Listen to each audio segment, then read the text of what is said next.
आज विस्थापित विरुद्ध प्रस्थापित असा लढा का द्यावा लागत आहे याचा विचार करणे गरजेचे आहे। समाजात पसरलेली जातीची आणि धर्माची नशा थांबवणे गरजेचे आहे। यामुळे मानवता नष्ट होत आहे।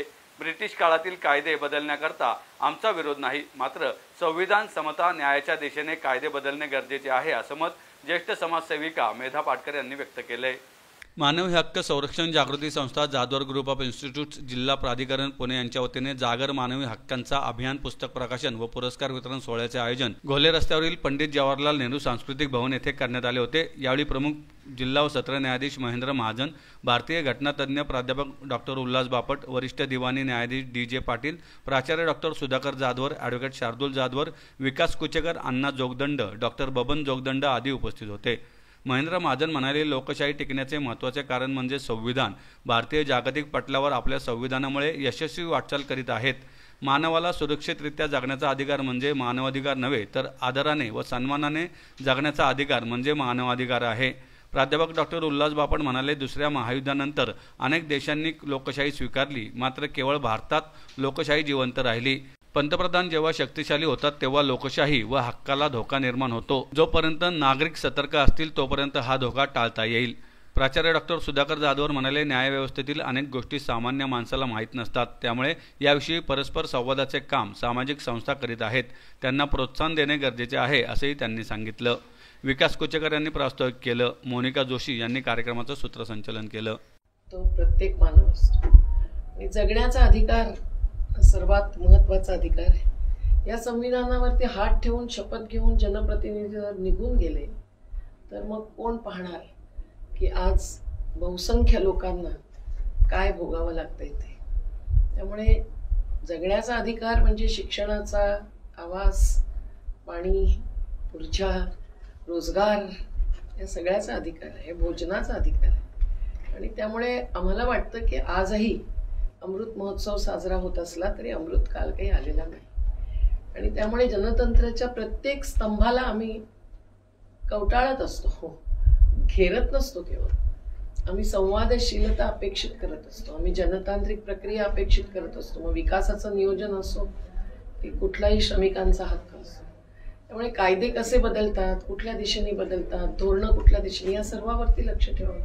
म्हणून संघर्षच नाही, केवळ निर्माणाचं कार्यही करावं लागतं। कारण पर्यायी मार्ग काय आहे हे सगळं काही आम्ही सत्य आणि अहिंसेच्या सत्याग्रही मार्गानेच करतो। त्यामुळे ह्या सगळ्याचं एकूण जनतेच्या समोर मांडणी करणं आणि जनतेमध्ये खास करून युवा शक्तीला, महिला शक्तीला संविधानाबद्दल, मानवी अधिकाराबद्दल प्रबोधित करणं आणि जिथे अधिकार उचलले जातील, उल्लंघित होतील, तिथे आपण उभं राहण्याची एक हिंमत दाखवणं। डरेंगे न डराएंगे, आगे बढ़ते जाएंगे असं म्हणत करणं आणि अगदी म्हणजे स्वतःच्या जीवन प्रणालीपासून ते अर्थव्यवस्थेपर्यंत, राजकीय व्यवस्थेपर्यंत, सामाजिक एकूण जो काही बदल समाजात होतोय तोपर्यंत आपण सर्वावरतीच नजर ठेवणं आवश्यक आहे। आणि जाती धर्माच्या पार जी मानवता आहे आणि मानवामधले जे संबंध आहेत, नाते आहेत, ते गंगा जमुना तहजीब भारताची आहे। त्यामुळे इथली विविधता टिकवणं आणि त्या विविधतेच्या मध्ये कुणाच्यावरही उच्च नीच म्हणून अन्याय, अत्याचार न होऊ देणं, त्यासाठी खूप काही गोष्टी आपल्याला सांगता येतील। ह्या सगळ्याची चर्चा आणि न्यायालयाच्या विविध न्यायाधीशांना इथे आमंत्रित केलेलं आहे। याबद्दल मानवी हक्क संरक्षण आणि जागृती संस्थेचे आम्ही खूप आभारी मानतो। घटनेचे तज्ज्ञ सुद्धा आलेले आहेत, त्याही बद्दल आभार मानतो। कारण अशा प्रकारे सरकारचं विधी प्रशिक्षण न्यायाधिकरण, प्राधिकरण आणि सामाजिक संस्था यांचा जुडाव हा फार आवश्यक आहे।